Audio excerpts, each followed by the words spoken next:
Apakah jari telunjuk digerak-gerakan saat tahiyat? Ya.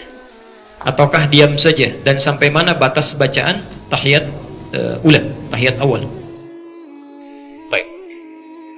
Apakah jari telunjuk digerak-gerakan saat tahiyat ataukah diam saja? Dan sampai mana batas bacaan tahiyat awal? Hadis Muslim, riwayat Muslim, nomor hadis 913, nomor hadis 913.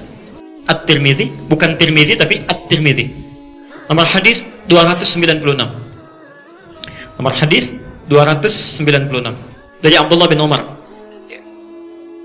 Ada lagi hadis dari Wa'il bin Hujur, Masya Allah, itu diriwayatkan kurang lebih sampai 12 orang, 12 jalur. 12 jalur. Kalau Anda ingin dapati 12 ini, ke-12-12-nya, itu penjelasannya sangat bagus, ya. Cari kitabnya Syekh Mustafa Al-Adawi, namanya Syarah Ilalul Hadis. Ini belum ada bahasa Indonesianya. Syarah Ilalul Hadis. Syekh Mustafa Al-Adawi. Halaman 178 sampai 180. Nanti akan menyebutkan sekitar 12 hadis diriwayatkan dari Wa'il bin Hujr. Ini intinya yang menggerak-gerakkan tangan itu. Wa'il bin Hujr. Hadis pertama dari Ibnu Umar. Ya. Radhiyallahu anhuma, anaknya Umar bin Khattab, semoga Allah meridhai kepada beliau dan orang tuanya. Beliau menyampaikan adalah Nabi SAW ketika memulai salat, ya, beliau menerangkan dengan panjang, mulai dari bertakbir, ya, sampai dengan duduk di akhirnya. Ya. Saya akan percepat saja sampai duduk di akhir. Kata beliau, "Fawada'a kaffahul yumna ala fakhidhil yumna." Beliau meletakkan telapak tangan yang kanan di paha yang kanannya. Ya. Jadi telapak tangan yang kanan diletakkan di paha yang kanannya. Ada sebagian riwayat mendekatkan ke arah tempurungnya. Ada yang dekat ke tempurung, ada yang di pahanya. Itu dua-duanya sahih riwayatnya. Ya. Kemudian perhatikan, melipat tangannya yang jempol ibham bertemu dengan yang wusta yang tengah, gini. Jelas ya? Jadi meletakkan telapak tangan di pahanya, kemudian yang jempol dilingkarkan bertemu dengan yang tengah, yang wusta, gini. Jelas ya? Bukan yang jari kelingking. Ya. Kalau yang ini apa? Manis. Kalau yang asam yang mana? Apa disebut manis ya? Nah, ini kelingking, ini manis, ini tengah, yang ini telunjuk, ini jempol. Jadi jempol bertemu dengan yang tengah sini. Kemudian perhatikan, mengangkat rafa'as sababah, mengangkat yang telunjuknya. Ya, mengangkat begini telunjuknya. Tsumma yad'u biha, ketika diangkat ini beliau berdoa. Beliau berdoa. Ini hadis pertama yang menyampaikan riwayat mengangkat tanpa menggerak-gerakannya. Ya. Gak pakai cuma ngangkat aja, ngangkat, tidak digerak-gerakan. Anda bisa temukan itu di hadis Muslim, nomor hadis 913 tadi, dan At-Tirmidzi, nomor hadis 296. Hadisnya dari Ibnu Umar. Ya. Jadi mengangkat telunjuk tanpa menggerak-gerakannya, cuma diangkat begini, kemudian tanpa digerak-gerakan. Pelan-pelan, saya selesaikan dulu ini ya, supaya nanti tidak bertanya lagi. Menyikapi hadis ini, hadisnya sahih. Ya, hadisnya sahih. Menyikapi hadis ini, ulama kemudian berbeda pendapat dalam prakteknya. Imam Malik, beliau berpandangan, karena hadisnya mengatakan mengangkat telunjuknya saat tahiyat, meletakkan tangannya di pahanya, mengangkat kemudian jari yang telunjuknya, melipat jempol dengan jari tengahnya begini, diangkat, yad'u biha, kemudian beliau berdoa. Maka Imam Malik menyimpulkan mengangkat telunjuk saat tahiyat ini dimulai dari awal bacaan tahiyatnya. Ya. Jadi ketika Anda mengatakan at-tahiyatu lillah, ya, atau at-tahiyatul mubarakatus salawatut thayyibat, itu ada. Ya, yang satu dari Abdullah bin Mas'ud, satu dari Abdullah bin Umar. Jadi ketika Anda mengatakan at-tahiyatu lillah, telunjuk diangkat begini. Ya. Jelas sampai sini? Ya, saya belum bicara kapan diturunkan ya, baru diangkat dulu saja. Nah. Kemudian kata Imam Abu Hanifah, karena petunjuk isyarat ini ketika diangkat jari telunjuk, satu jari saja menunjuk pada kalimat tauhid, dan kebiasaan orang-orang Arab ini, Imam Abu Hanifah ini, beliau dalam penalaran itu sangat cerdas sekali. Sangat cerdas. Beliau punya keunggulan, kalau membaca sesuatu itu bukan bersandar hanya pada dalil, tapi menafsirkan dalil pun lewat kaidah-kaidah bahasa, kultur, dan logika. Itu Abu Hanifah. Ya, Abu Hanifah. Pernah satu kali ada orang, Pak, sombongnya luar biasa. Nantangin orang sekampung. Ya, menantang orang sekampung. Jadi ulama-ulamanya ditantang. Yang bisa, mana ulama di sini yang bisa jawab pertanyaan saya, itu orang hebat. Ya, kata orang ini, sekitar berkumpul ulama dan tidak ada satupun yang bisa jawab. Ya. Dia katakan, bagaimana itu Allah tidak adil dalam kehidupan? Coba, Allah menciptakan kita manusia, diminta untuk ibadah. Kalau kita salah, kita dihukum, itu wajar. Tapi kan yang paling tidak wajar, kita dihukum karena kita dicipta dari tanah, dihukum pakai api, wajar sakit.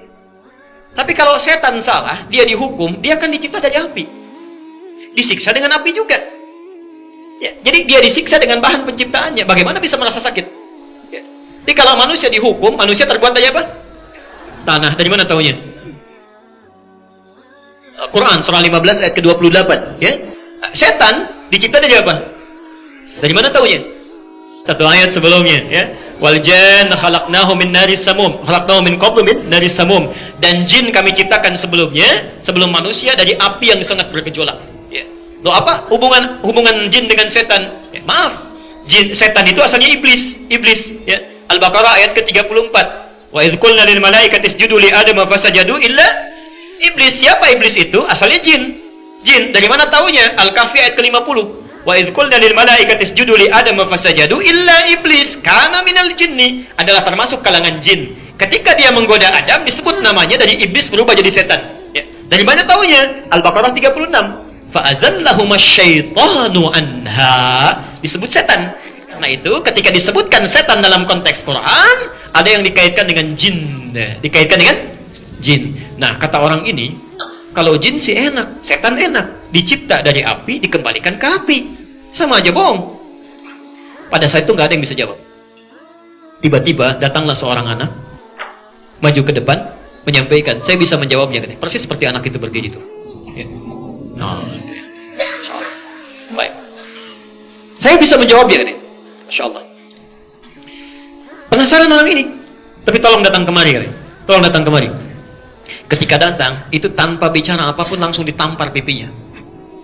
Mana orang ini? Ya. Ini malah tani katanya. Kenapa Anda tampar saya? Kata orang ini, anak kecil ini, loh, apa sakit sampai Anda marah? Jelas sakit katanya. Bagaimana Anda bisa merasakan sakit sementara pipi Anda dari kulit? Ya. Tangan saya pun dari kulit. Masa kulit dengan kulit terasa sakit? Maka diamlah orang itu, dibungkam dengan pernyataan anak kecil ini. Anak kecil inilah yang kemudian akan tumbuh, namanya Nu'man bin Bashir, bergelar Abu Hanifah. Abu Hanifah. Ya. Dan Abu Hanifah ini, mohon maaf Bapak Ibu sekalian, itu Masya Allah memiliki dua orang tua yang sangat soleh. Ya. Nanti di akhir, kalau masih ada waktu saya ceritakan. Di dua orang soleh bertemu, melahirkan seorang anak yang sangat soleh juga. Ya. Nah, kata Imam Abu Hanifah, isyarat telunjuk saat diangkat ini sebagai isyarat penegasan akan keesaan Allah. Karena kebiasaan orang Arab kalau disebutkan Allah, Allah, Allah, itu suka mengangkat tangannya begini. Allah, Allah, Allah, mengangkat tangannya, terutama dalam syahadat. Ya, dalam syahadat. Karena itulah kata Abu Hanifah, ketika telunjuk ini diangkat, itu bukan dari awal pertamanya, tapi ketika mengucapkan asyhadu an la ilaha, diangkat begini. Dan ketika kalimat illallah sudah selesai, ditutup lagi. Selesai. Karena faidah mengangkat telunjuk ini hanya untuk mengikrarkan bahwa tiada Tuhan selain Allah. Lalu ditutup. Pelan-pelan. Imam Ahmad bin Hanbal berpendapat. Kata Imam Ahmad, mengangkat telunjuk ini itu dimulai bukan dari at-tahiyat tapi dari mulai kalimat asyhadu an la ilaha illallah. Saya ulang, bukan dari kalimat pertama begitu selesai kita bangkit dari sujud at-tahiyat tahiyatu lillah. Ini belum diangkat kata Imam Ahmad. Ya. Diangkatnya persis ketika mengucapkan asyhadu an la ilaha illallah, tapi tidak ditutup dulu. Dibiarkan terus sampai akhirnya. Kalau tahiyat yang pertama dibaca sampai dengan fil alamina innaka hamidum majid. Kalau tahiyat yang terakhir dibaca tuntas sampai dengan salam. Jadi begitu assalamualaikum baru ditutup. Kata Imam Ahmad. Apa pandangan beliau? Ini bagus pandangannya, memadukan dalil-dalil yang ada. Kata Imam Ahmad, begitu tangan ini diangkat, kata Imam Ahmad, ya, itu menunjukkan kalimat syahadat, penunjuk itu, tapi di hadisnya kan disebutkan dan Nabi berdoa dengan itu. Berdoa dengan itu. Jadi ketika diangkat Nabi berdoa. Sedangkan lafaz doa itu dimulai setelah syahadat, bukan sebelum syahadat. Makanya ketika Anda berdoa, itu kan adabnya membaca salawat pada Nabi, kemudian berdoa kan? Maka orang-orang yang berdoa dalam tahiyatnya, bukankah dimulai setelah membacakan syahadat? Asyhadu an la ilaha illallah wa asyhadu anna Muhammad Rasulullah. Kemudian setelah itu apa? Allahumma salli ala Muhammad wa ala ali Muhammad kama sallaita ala wa ala ali fil alamin innaka. Itu kan doa. Itu kan doa. Maka kata Imam Ahmad, ketika Anda mengangkatnya dalam tahiyat, diangkat begini, jangan dulu ditutup kecuali sampai selesai fil alamin innaka hamidum majid. Dan di tahiyat terakhir diangkat baru kemudian ditutup kembali saat akan salam. Saat akan salam. Imam Malik mengangkat dari awal tadi yang pertama sampai terakhir. Ya, sampai terakhir. Diangkat begini sampai salam baru kemudian ditutup. Jelas sampai sini? Di sini ada 3 pendapat yang utama, Imam Malik, Imam Abu Hanifah, terakhir Imam Ahmad. Tapi ketiganya belum mengomentari apakah digerakkan atau tidak. Digerakkan atau tidak. Baru kemudian ada hadis yang datang, Masya Allah, sampai 12 matan. 12 matan. 12 redaksi. Disampaikan oleh Syekh Muhammad Mustafa Al-Adawi dalam kitab Syarah Al-Hadis, ya, halaman 178 sampai halaman 180. Semua 12 riwayat ini ini mengacu pada orang yang sama dari sini. Kurang lebih ada 12 orang menerima riwayat dari Wa'il. Di antara riwayat ini ada yang bernama Ziyadah bin Qudamah. Riwayatnya sama seperti yang pertama dari Ibnu Umar, cuma ada tambahan, ya. Dia mengangkat telunjuknya begini, kemudian membuat lingkaran antara yang jempol dengan yang tengah gini. Ditambah di akhirnya, thumma yuharnikuha, kemudian menggerak-gerakannya. Thumma yuharnikuha, gini. Harnikuha. Caranya sama dengan yang pertama, bisa diangkat di awal, diangkat di tengah-tengah, ditutup kembali, ya. Atau diangkat tanpa ditutup sama sekali sampai akhir. Tapi yang ini, hadis kedua, itu ketika diangkat sambil menggerak-gerakan. Jelas sampai sini? Pelan-pelan. Thumma yuharrikuha, diangkat sambil menggerak-gerakan. Jadi, saya mau simpulkan dulu dengan pelan-pelan. Kalau ada orang mengangkat begini tanpa menggerakkan pun, karena hadisnya juga ada, kuat riwayatnya, maka itu sah. Tidak ada masalah. Kalaupun ada yang mengangkat kemudian menggerak-gerakkan, menafsirkan di hadis ini, itu pun sah. Tidak ada masalah. Itu tidak perlu dipertentangkan. Jelas sampai sini? Jadi jangan misalnya usil, ya. Wah, misalnya ada yang ngangkat gak menggerak-gerakan. Ah, itu kurang soleh itu, ya kan? Jarinya jangan-jangan tidak bermasalah. Lu dibalas lagi gak ada kerjaan, itu kena Parkinson barangkali tangannya gini-gini. Itu berbahaya, tidak boleh sering mencela. Tidak bagus. Saya tidak pernah mengajarkan celaan. Ya, pelajari dalilnya, tandakan landasannya, tanyakan landasannya, baru amalkan. Ya. Tapi kalau Anda tanyakan, mana di antara ini yang paling kuat? Ya. Anda tanyakan pada kami, mana di antara ini yang paling kuat, kita bisa bandingkan. Tapi perbandingan ini jangan sampai mengecilkan yang lainnya. Terus ya? Ulama hadis dalam hal ini memandang mengangkat tanpa menggerakkan itu lebih kuat dibandingkan mengangkat dengan menggerakkan. Dengan 2 alasan, bahkan 3 nanti ya. Satu, hadis tentang menggerakkan diriwayatkan oleh Ziyadah bin Qudamah dari Wa'il bin Hujur. Ya. Dari 12 hadis itu cuma 1 orang yang menyebutkan menggerakkan tangannya. Sementara 11 orang lain yang meriwayatkan hadis yang sama itu mengatakan tidak ada tambahan di hadis itu menggunakan kata yuharrikuha. Tidak ada tambahan menggerak-gerakkan. Ada 12 orang meriwayatkan dari orang yang sama, 11 orang mengatakan nggak ada tambahan menggerak-gerakkan. Yang 1 mengatakan digerak-gerakkan. Ya. Jadi kalau 11 berbanding dengan 1, kira-kira yang lebih kuat yang mana?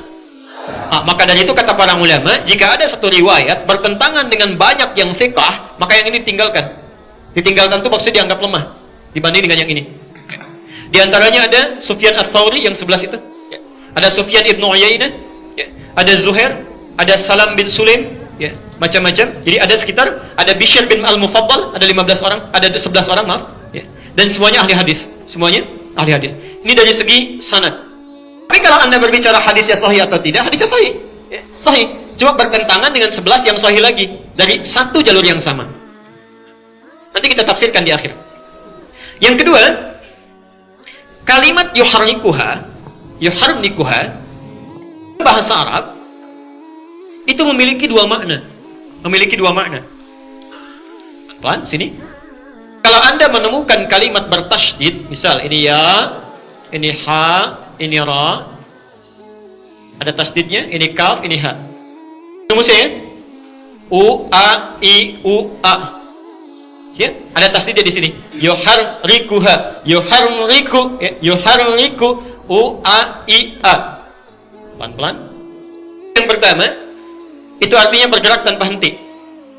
Ya, banyak, gerakan yang banyak. Yang kedua, bisa berarti mengangkat, menggerakkan dan berhenti. Bergerak kemudian berhenti. Bergerak kemudian berhenti. Misal, mengangkat kalau dipahami yang pertama, ini menggerak-gerakan ya, dengan banyak tanpa henti begini. Tapi kalau dipahami yang kedua, bergerak berhenti. Jadi ngangkat tutup lagi. Jelas ya? Nah, dari mana taunya makna bergerak kemudian berhenti? Hadis Nabi SAW yang mengajarkan tentang takbir. Takbir. Kalau takbir angkatnya bagaimana? Mengangkat setinggi.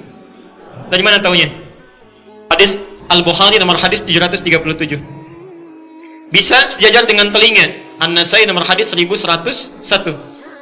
Bahasa saat bertakbir itu menggunakan kalimat thumma yukabbir. Yukabbir. Ya, kaf, ba, ra. Perhatikan kalimatnya. Yukabbiru. Di atas yuharriku. Di bawah yukabbiru. Dan dua-duanya dilakukan dalam salat yang sama. Dalam salat, ya, dalam ibadah yang sama. Lihat sini. Ini ada ya. Ada harakatnya apa? Ini ada ya. Harakatnya apa? Baik ya. Perhatikan sini. Ini huruf H, harakatnya apa? Ini kaf, harakatnya apa? Ini ra, ada tasdid yang harakatnya I. Ini ba, ada tasdid yang harakatnya I. Ini terakhir harakatnya Ini pun berarti sama rumusnya ya? Ditanya oleh ulama hadis, kenapa Anda saat membaca takbir menggunakan kalimat yukabbir tapi takbirnya nggak berulang-ulang? Nggak ada yang begini. Cuma begini, Allahu Akbar, selesai.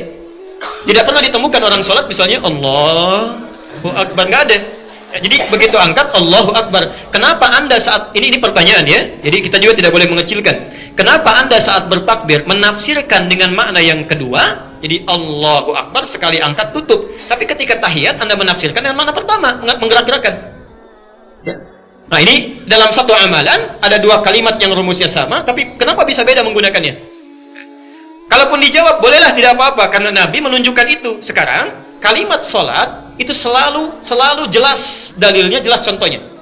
Saking jelasnya Nabi mengatakan, "Shallu kama ra'aitumuni." Dari mana taunya? Bukhari nomor hadis 631. Perhatikan, kata Nabi, "Salatlah Anda persis seperti melihat saya salat." Berarti ketika Nabi salat ada yang lihat kan? Ada yang lihat. Nah, melihatnya seseorang kepada Nabi itu mesti melihat contoh yang jelas, gerakan yang jelas, tidak ada keraguan di dalamnya, tidak membingungkan. Nah, kalaulah pernah ada orang melihat Nabi menggerakkan jemari telunjuknya saat tahiyat terakhir itu atau tahiyat yang pertama, pertanyaannya, bagaimana cara Nabi menggerakkannya? Apakah ke atas ke bawah? Apakah cepat? Ataukah lambat? Atau ke samping kanan ke samping kiri?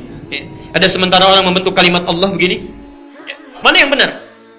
Nah, kaidah usul fikih menyebutkan sesuatu yang jelas tanpa ditafsirkan itu lebih kuat dibandingkan dengan sesuatu yang mesti ada penafsiran. Jelas ya? Karena itu dalam hal ini ulama hadis memandang mengangkat telunjuk begini tanpa menggerakkan itu dipandang lebih kuat dari sisi matan dan sanadnya dibandingkan dengan yang menggerak-gerakan seperti ini. Nah, Syekh Mustafa Al-Adawi menyimpulkan barangkali yang dimaksud dengan hadis Ziyad ini bukan menggerak-gerakan tapi mengangkat menutup lagi seperti penafsiran Abu Hanifah tadi. Ya. Tapi yang paling indah kesimpulan terakhirnya itu semua kata beliau hanya pandangan dan penafsiran. Ya, tidak harus pendapat yang kita yakini sampai harus mengecilkan dan merendahkan pendapat orang lain yang memilih hal yang berbeda dengan kita. Ya, sepanjang ada dalilnya. Ya. Jelas sampai sini ya? Tapi mohon sebesar-besarnya jangan mencari alasan-alasan untuk membenarkan pendapat yang kita ambil pada hal yang tidak ada tuntunannya. Saya pernah dengar Ustaz, menggerak-gerakkan begini itu untuk musir setan katanya, supaya setannya nggak datang begini. Itu nggak ada hubungannya, ya. Tidak ada hubungannya. Baik. Jadi jangan bercanda dengan agama ya. Alhamdulillah. Hadis Muslim nomor hadis 1893. Man dalla ala khairin falahu ajruhu mithla ajri fa'ilihi min ghairi an yanqusa min ajrihi syai'. Siapa yang memfasilitasi satu kebaikan, melakukan kebaikan bahkan cuma nunjukkan saja, itu dapat pahala orang yang mengerjakannya tanpa dikurangi sedikit pun. Masya Allah. Ya, Masya Allah. Jadi kalau tadi ada yang menghapus kemudian saya menulis setiap hurufnya, dapat itu yang menghapus itu ya. Walaupun cuma menghapus.